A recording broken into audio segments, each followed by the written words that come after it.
হামলায় বিপর্যস্ত বেসামরিক অবকাঠামো, ড্রোন ও ক্ষেপণাস্ত্র হামলায় ছারখার সব।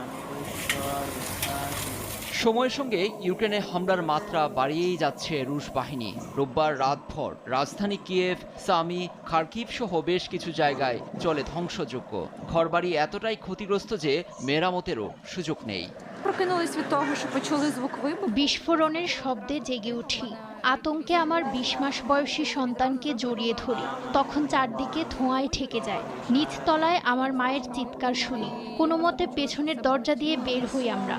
В мене шум в голові Я вушах. сижу в куточку. হামলার সময় একটি বিড়ালকে বাঁচানো গেছে, কিন্তু আমার আরেকটি বিড়ালকে বাঁচানো গেল না। Верещала від вибухів.